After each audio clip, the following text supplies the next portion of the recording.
Kalau kita sebut Allah, itu bukan Allah, itu lapasnya. Kalau disebut Allah, itu bukan Allah, itu suaranya Allah. Apa sebabnya?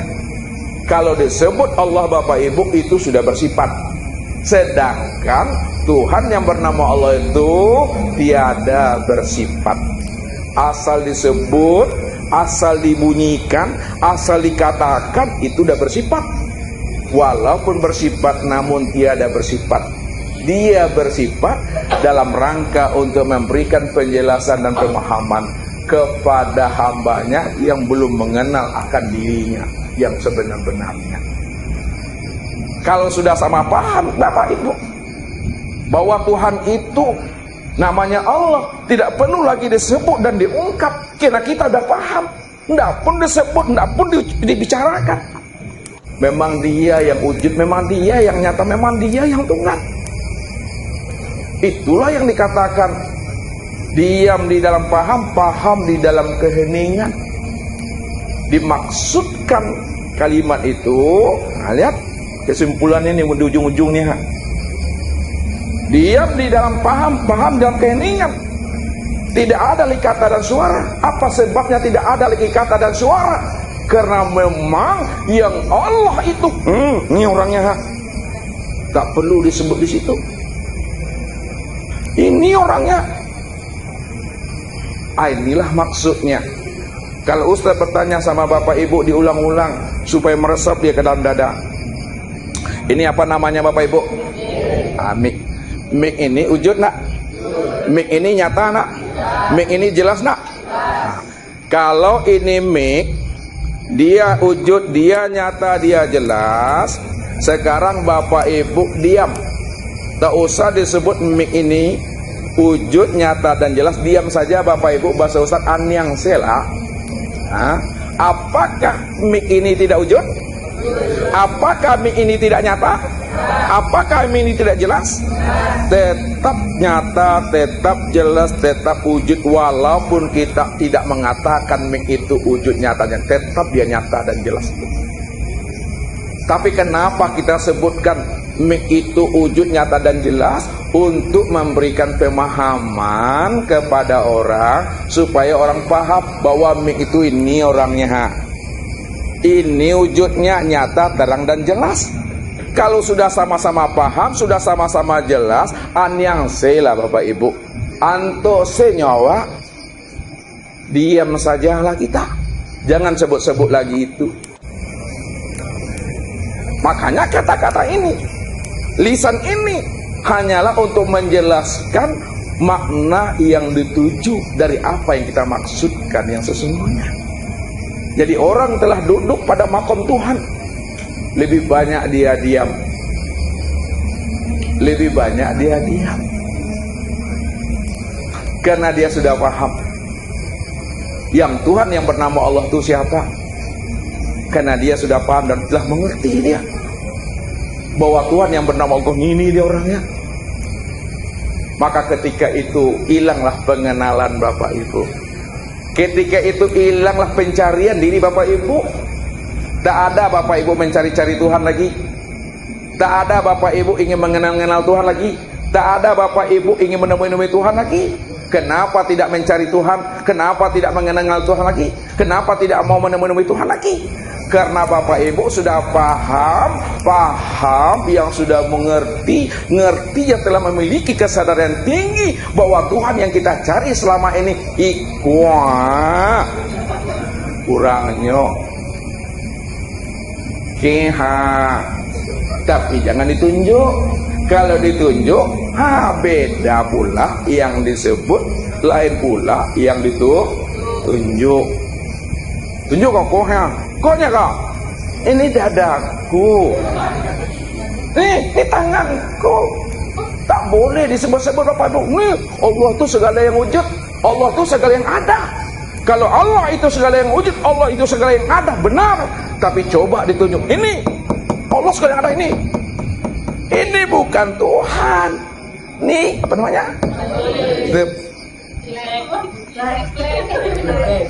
Panik aku. Ini namanya papan tulis. Jangan ditunjuk lagi. Kalau udah paham, jangan dicari-cari juga lagi Bapak Ibu. Ini tanganku, ini kakiku, dicari juga tangan lagi Bapak Ibu, dicari juga kaki itu. Bapak Ibu udah pakai baju, dicari-cari juga baju itu lagi. Ini kepalaku, ini mataku, ini telingaku, ini hidungku, ini muncungku. Perlu Bapak Ibu mencari-cari kepala juga lagi? Tidak perlu. Kalau tidak perlu apa lagi? Diam, cukup pahami. Jadi tak perlu disebut-sebut, tak perlu ditunjuk-tunjuk. Diam, hening, pahami dan sadari sesadar-sadarnya. Ketika itu Bapak Ibu sudah menyaksikan Allah di Sidratul Muntaha. Lihat nih. Nah ini di ujung-ujung kaji ini Sidratul Muntaha.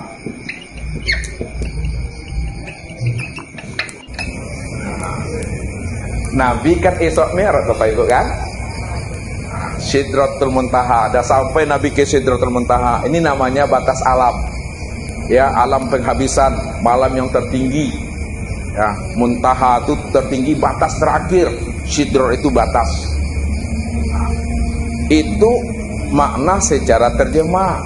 Namun makna secara hakikinya, Sidrat ini, Sidratul Muntaha itu artinya sidr itu sadar, kesadaran yang tertinggi. Sidratul Muntaha itu kesadaran yang tertinggi.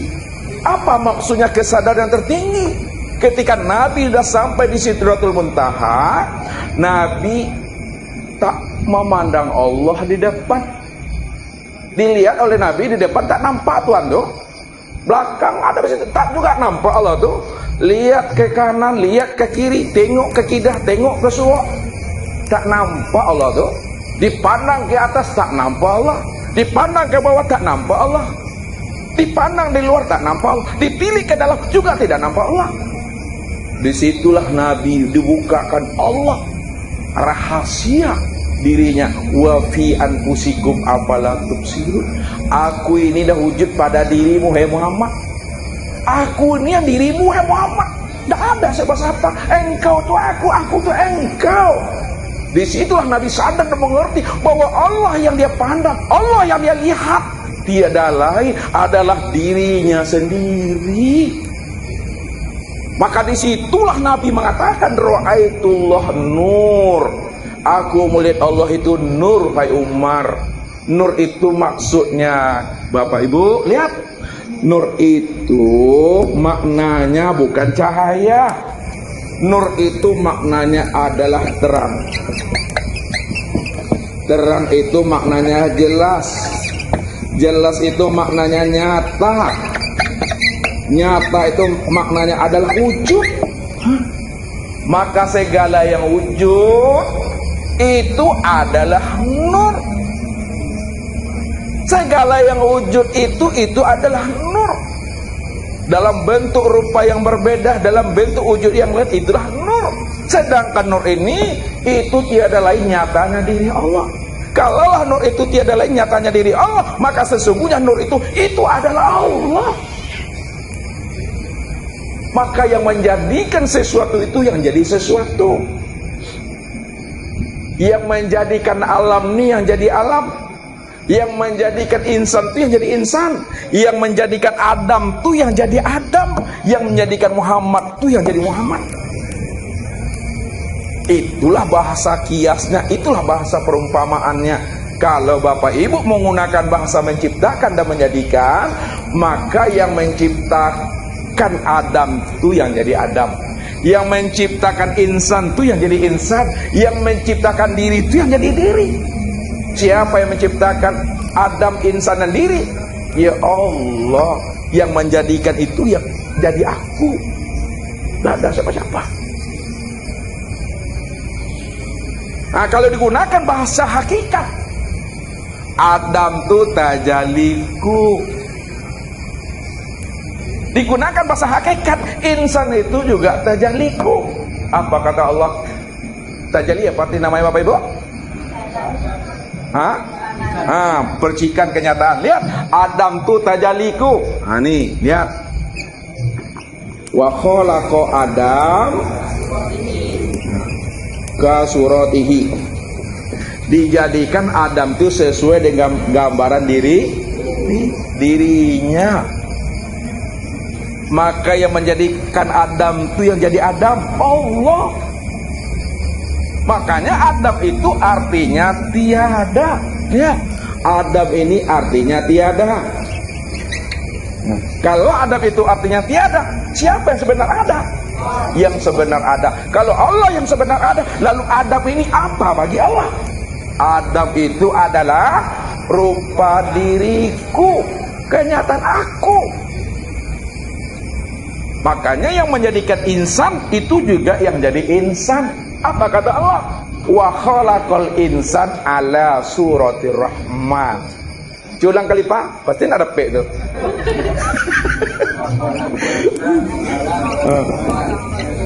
Wa khalaqal insan ala, nggak ada K-nya dong. Khalaqal insan ala suratir rahman. Dijadikan insan itu sesuai dengan rupa Ar-Rahman. Ar-Rahman itu siapa tuh? Allah. Insan itu adalah Ar-Rahman. Ar-Rahman itu Allah. Insan itu Allah. Karena insan itu Allah, sembunyikanlah Allah itu pada insan itu. Itu yang dikatakan oleh Allah. Al-insanu sirri wa ana sirrahu. Insan itu akulah insan tuh. Paham kita? Membuka rahasianya itu. Maka insan, Adam, Muhammad, Allah, aku, cie jurang itu Bapak Ibu. Satu juga orang yang tadi yang saya bilang tuh, akulah Tuhan, aku yang Tuhan, namaku Allah. Maka Allah itu nama diriku.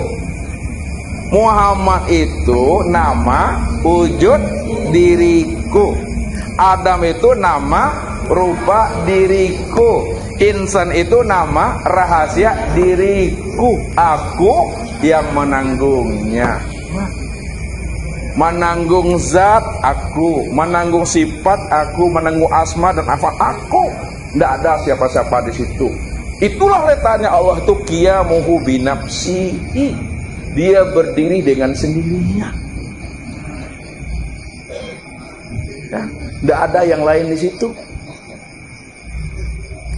Kalau dia yang berdiri dengan sendirinya, nanti tidak ada yang lain. Maka dialah yang wujud, dialah yang semata-mata, dialah yang lain itu, dialah yang sesuatu itu, dialah segala yang ada ini. Nah, kalau udah paham Bapak Ibu, jangan pula ngaku-ngaku Allah. Jangan pula ingin jadi Allah. Jangan pula ingin merampok dan menyandingkan diri dengan Allah.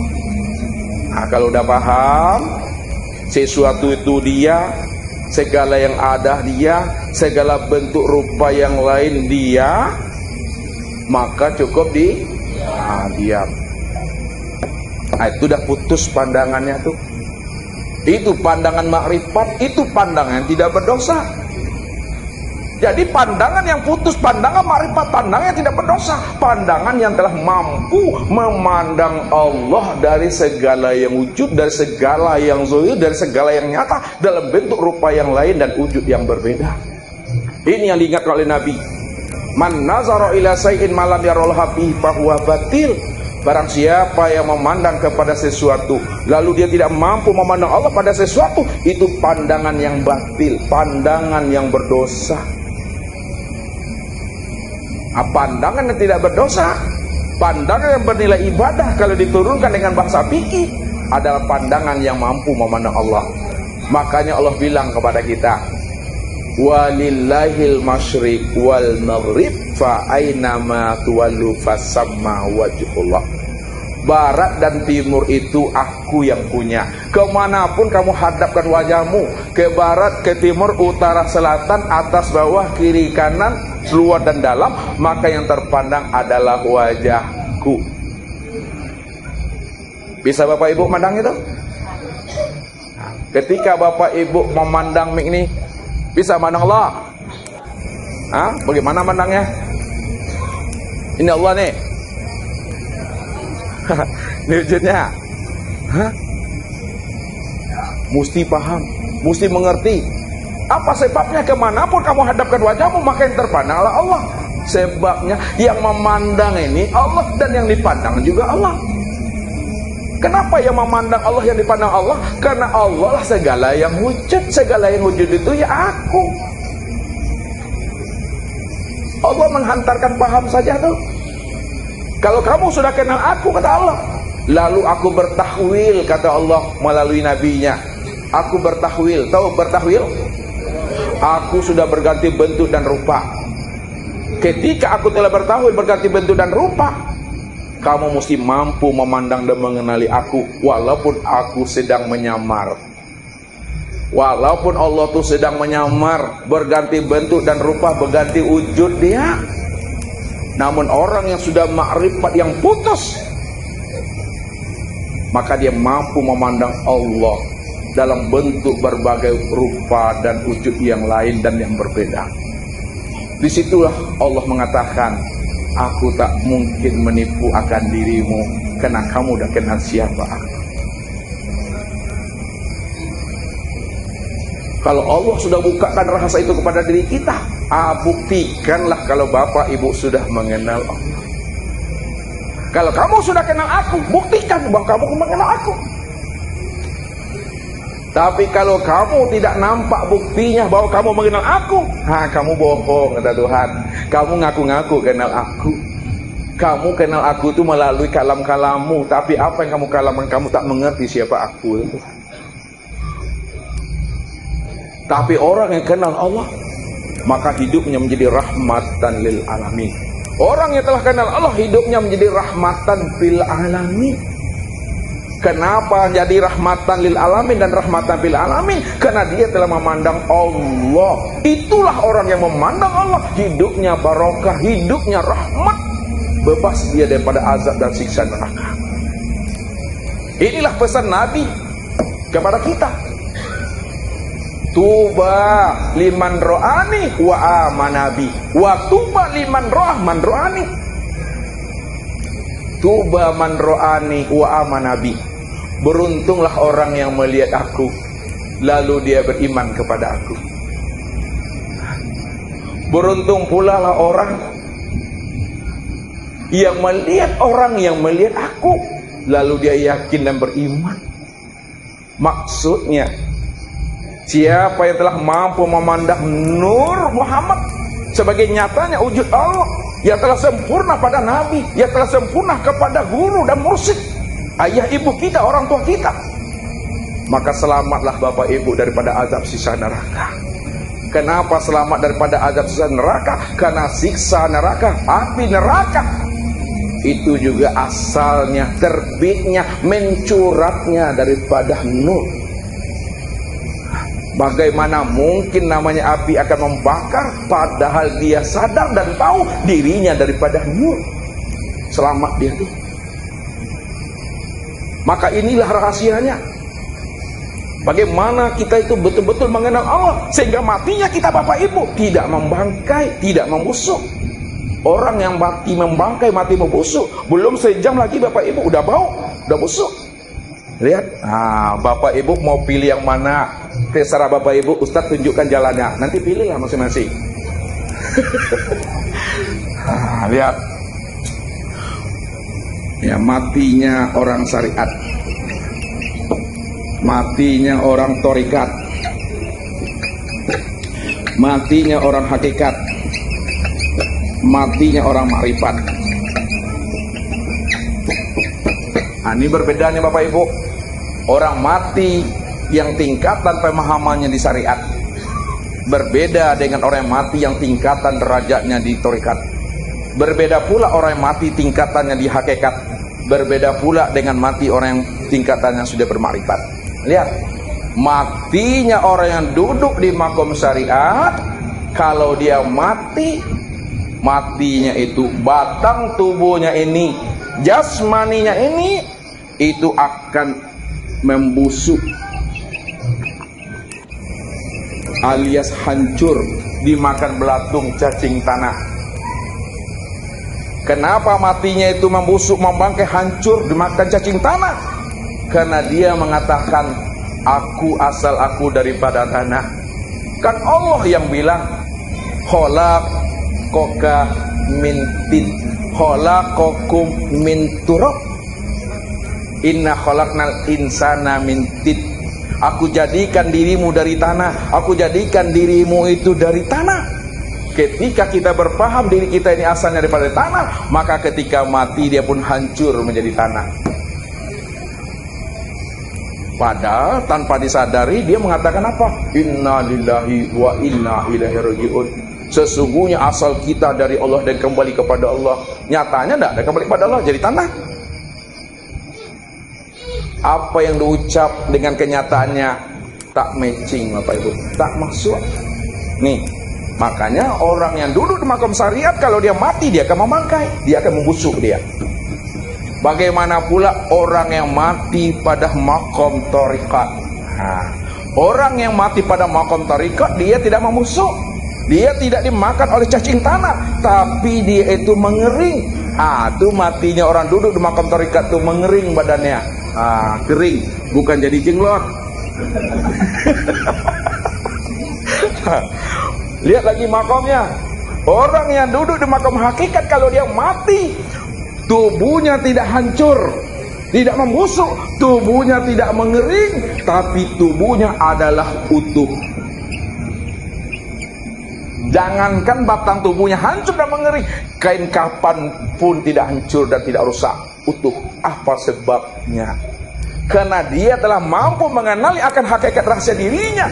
Hakikat rahasia dirinya adalah nur, sedangkan nur itu adalah rahasia diri Tuhan.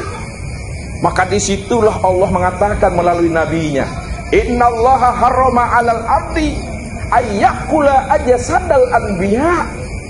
Allah mengharamkan tanah, Allah mengharamkan bumi untuk memakan, untuk menghancurkan jasadnya para anbiya. Yang dikatakan anbiya itu adalah nur. Nur itu yang dikatakan sayyidul anbiya. Nur itu yang dikatakan ruhul kudus. Nur itu yang dikatakan namanya abu arwah. Kalau kita sudah mengenal rahasia diri Bapak Ibu itu adalah nur, nur itu adalah nyatanya diri Tuhan.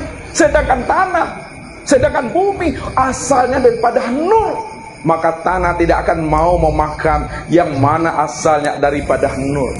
Innallaha harrama 'alal ardi ayyakula ajsadal anbiya. Allah haramkan bumi ini memakan jasadnya orang-orang telah mengenal akan sejati dirinya itu adalah nur. Maka utuh dia Bapak Ibu. Maka pahamilah Bapak Ibu, tubuh Bapak Ibu ini asalnya nur. Pahami Bapak Ibu, ruh Bapak Ibu itu nur. Kalaulah tubuh dan ruh ini asalnya nur, maka nurlah namanya. Nur namanya. Nur apa? Nur Muhammad. Sekalian alam ini Nur Muhammad. Tuh. Kemudian orang yang mati yang duduk pada makom ma'rifat. Orang yang mati yang duduk pada makom ma'rifat, tubuhnya ini tidak hancur, tubuhnya tidak mengering, tubuhnya tidak utuh, akan tetapi tubuhnya itu betul-betul lenyap, kosong. Ibarat burung lepas daripada sangkarnya, burungnya lepas, sangkarnya pun lesap, kosong, kembali kepada asalnya. Di mana datangnya situ pulangnya, di mailang di situ dicari. Kalau Bapak Ibu menghidupkan api lilin, ini lilin kita hidupkan, hidup. Lalu Bapak Ibu di api lilin padam ya kan? Kemana pulangnya? Kepada asalnya. Kalau kita sadar, kita paham asal kita ini adalah dari kosong, maka kembalinya tetap menjadi kosong. Kalau asal kita ini Tuhan, maka kembalinya tetap jadi Tuhan. Datang kosong, pulang pun kosong, lenyap di situ Bapak Ibu. Namun itu semata-mata adalah anugerah Allah. Namun itu semata-mata maunya Allah. Kalau Bapak Ibu mengkaji dan mencari apa yang dikaji, ingin hilang, ingin tidak utuh, ingin hancur, ingin tidak hancur, ingin tidak mengering, maka semuanya ini adalah batu licin. Nah, ya. Kalau kita mengaji untuk mencari tidak hancur, kita mengkaji supaya hilang, maka tidak hancur dan yang tidak hilang yang kita tuju itu adalah batu licin bagi diri kita. Karena itu bukan Tuhan, itu bukan Rabb. Makanya orang yang telah kenal dengan Allah, Ilahi, itu juga tak ada doanya meminta dan tidak ada doanya menuntut-nuntut. Berat tuh Bapak Ibu, uri-uri dado Bapak Ibu, banyak tumbuh ban di kepala itu mah. Tak ada tuntutan, tak ada permintaan di situ. Ilahi, ya Tuhanku, dah selesai itu. Tak ada minta-minta di situ. Disitulah doanya tuh, doa Allahumma. Allahumma. Allahumma itu apa artinya Bapak Ibu? Ya Allah. Allahumma itu artinya Allahumma. Allah Muhammad tuh. Tambah tujuannya sekete, ayat sekete itu yang perlu dicari. Pahami itu, pahami. Jadi kalau kita ada duduk pada makom Tuhan, makom kosong di dalam ketiadaan, tak ada tuntutan, tak ada permintaan, tak ada apa, jalani aja lah Bapak Ibu. Kau awi minum, kau lapar makan, kau panik mau jual, kau kantuk bawa lalok, kau sakit baru habis mengaji, pulangnya wale. Tak ada kita boleh menyalah-nyalakan nasib, menyalah-nyalakan takdir, menyalah-nyalakan Tuhan, menyalah-nyalakan diri, tak boleh. Siapa yang menyalah-nyalakan nasib, takdir, diri, Tuhan, peristiwa, kejadian, tandanya dia belum mengenal. Dia sebatas melapaskan aja baru, tapi dia belum mengenal. Makanya Ustaz bilang, orang yang menyebut belum tentu dia ingat tuh. Walaupun menyebut bukti dia ingat, tapi tidak selamanya orang menyebut itu ingat. Buktinya apa? Buktinya ini yang disampaikan oleh jamaah kepada Ustaz. Enggak perlulah Ustaz sebut orangnya. Sorbannya besar, jubahnya panjang, tasbihnya luar biasa, termasuk imam lah di masjid. Jalan-jalan Bapak Ibu, kasandung kaki go di polisi lalu, rupanya lalu polisi itu, polisi tidur tahu yang mulia tuh, batu tanjakan tuh, batu tuh, jalan aspal tuh dibuat semen supaya orang tak laju. Jalan-jalan ini tersangkut kakinya, bahasa Ustaznya tertarung aku, kena kakinya Bapak Ibu. Yang dibilangnya apa? 5, 7, 10. Bukan istighfar yang sebutnya 5, 7, 10 yang tak baik. Padahal sorban panjang, gamis panjang, tapi dipegang. Dia menyebut tapi dia tidak ingat. La ilaha illallah, la ilaha illallah, la ilaha illallah. Kalau menyebut saja Bapak Ibu, kalau tak jelas orang yang disebut, ibu-ibu contohnya goreng kerupuk, goreng ikan, kenalah minyak panas. Subhanallah, ingat tuh, kena minyak panas. Itu tamu tuh. Makanya yang di luar nih, ucapan ini menunjukkan yang di dalam, yang zahir menunjukkan yang batin. Maka hati Bapak Ibu ini ibarat teko, ibarat teko, ibarat teko. Cerek tahu namanya Tuan Raja? Teko, cerek. Kalaulah di dalam teko ini Bapak Ibu, dalam teko ini Datuk, isinya air teh, maka ketika dituangkan dia tetap keluarnya teh.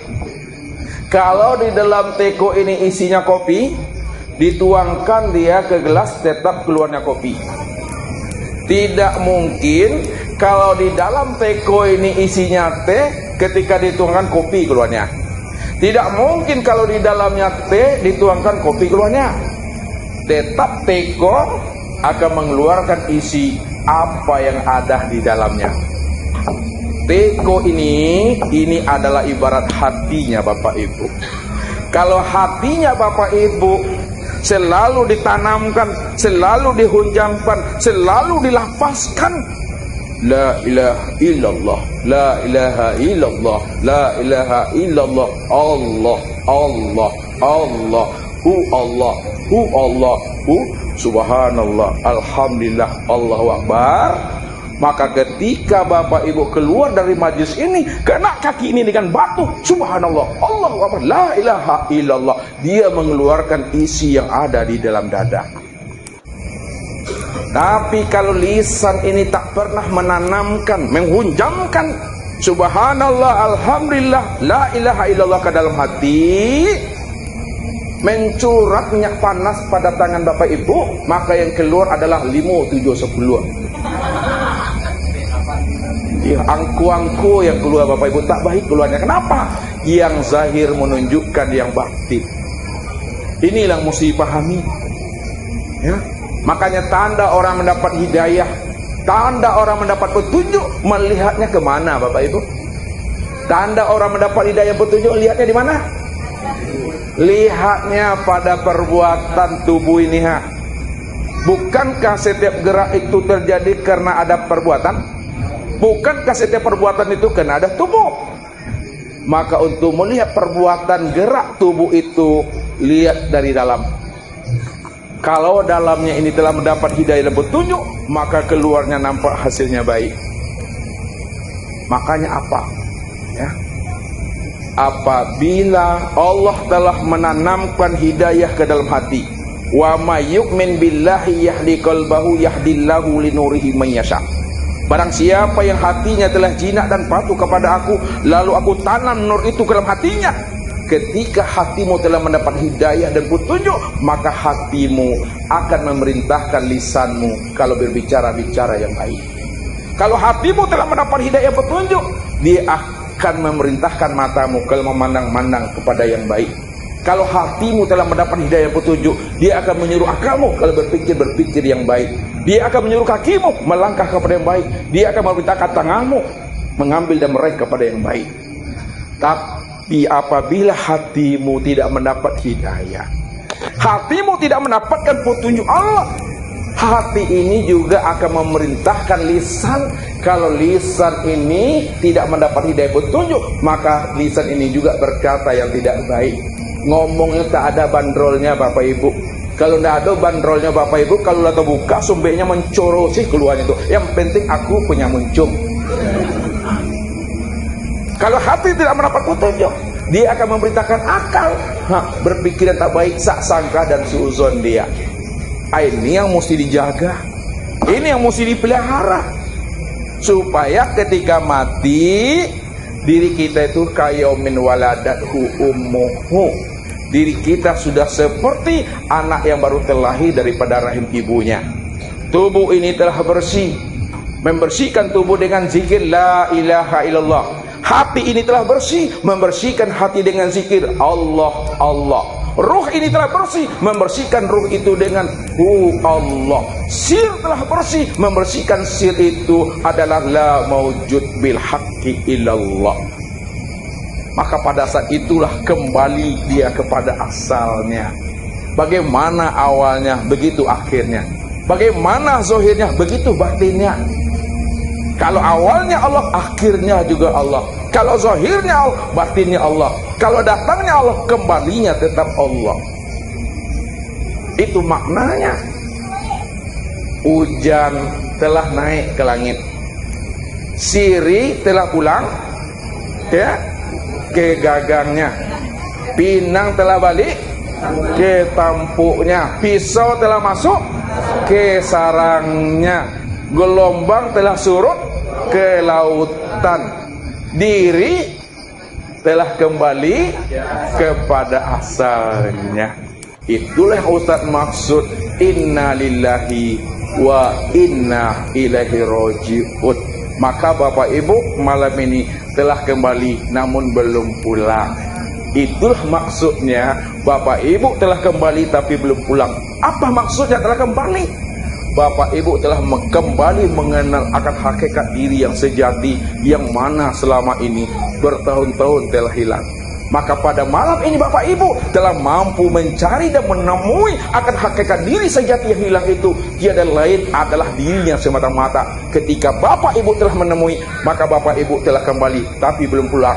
Baru dikatakan pulang apabila telah berpisah ruh daripada ini. Innalillahi wa inna ilaihi raji'un. Maka menemui Allah Bapak Ibu, itulah maksudnya.